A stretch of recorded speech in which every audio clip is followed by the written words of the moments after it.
Si Johnny Bukol may hula? Hala! Narito na naman ang ating hula scoop dahil kumukulo-kulo na ulit ang aking bolang kristal. Nababasa niya ba kung anong klaseng engkanto ka?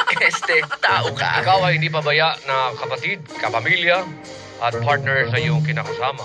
May paalala pa? Mainitin ang ulo mo, lalo na kung wala kang pera. One at a time dahil pag pinagsabay-sabay mo yan, malilito ka. But wait, there's more. May pa-bonus pa ang swerteng numero. Ang swerteng numero, 1, 4 at saka 2. O ano, walang lilipat kasi ang lumipat. Ang lumipat, pangit. Hula Scoop! Kinig na!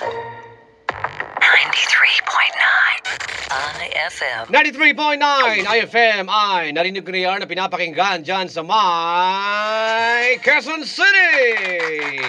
Matik! At eto na ang ating first round ng Hula Scoop!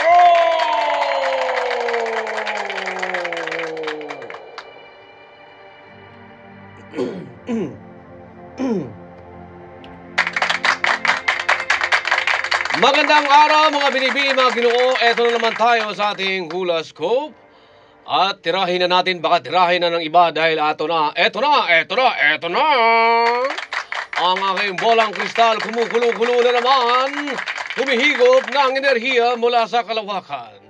Eto na ang first round ng Hula Scoop!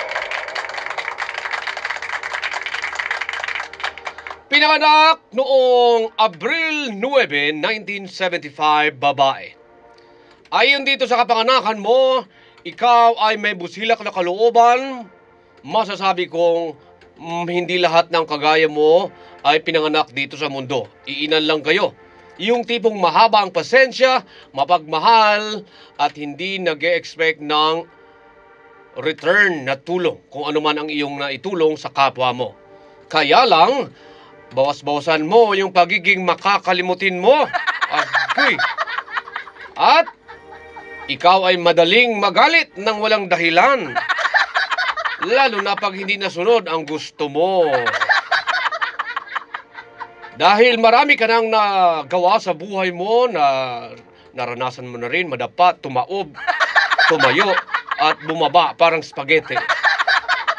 Pero nalampasan mo ng lahat ng ito. Kaya ituloy mo lang yung pagiging mabait mo at yung mapagmahal mong maging isang nanay, lola, sa kung meron ka ngayon. Tuloy mo lang yan. At ang swerteng kulay para sa iyo, yellow, puti at green. At ang numero naman, pwedeng diretso, rumble at swertres.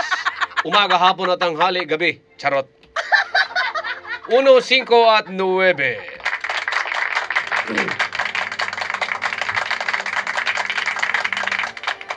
At eto na naman tayo sa pangalawang round.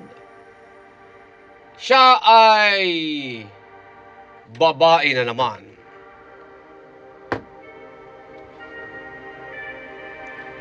Pinanganak noong January 4, 1984. Babae. Ayon sa panganakan mo, ikaw ay isang mabait, mapagkumbaba, at mahaba ang pasensya, subalit madali kang mairita, lalo na kung hindi sumusunod ng maayos sa mga anak mo.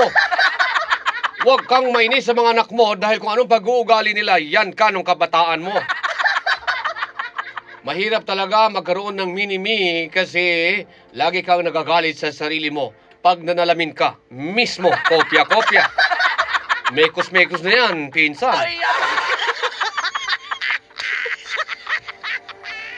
May mga bagay na pinagsisihan mo, subalit ngayon ay tanggap mo na ganun talaga ang buhay at kailangan mong matutunan kung paano habaan ang iyong pasensya at maging good impluensya ka, ha? Maging maayos na impluensya sa kapwa mo at sa paligid nyo, lalo na pakikipagtao, mabait ka. Ang problema lang sa'yo ay impulsive ka. Gusto mo, pag may gusto ka, makuha mo agad, at pag hindi mo makuha, umiinit ang ulo mo. Mas umiinit ang ulo mo pag wala kang pera. Ayon dito sa bolang kristal, ang kapanganakan mo ay swerte ka. Swerte ka sa dilaw, puti at pula. Ang numero naman, swerte sa iyo, 2, 6, at 8. Yan po ang first round ng ating Hulog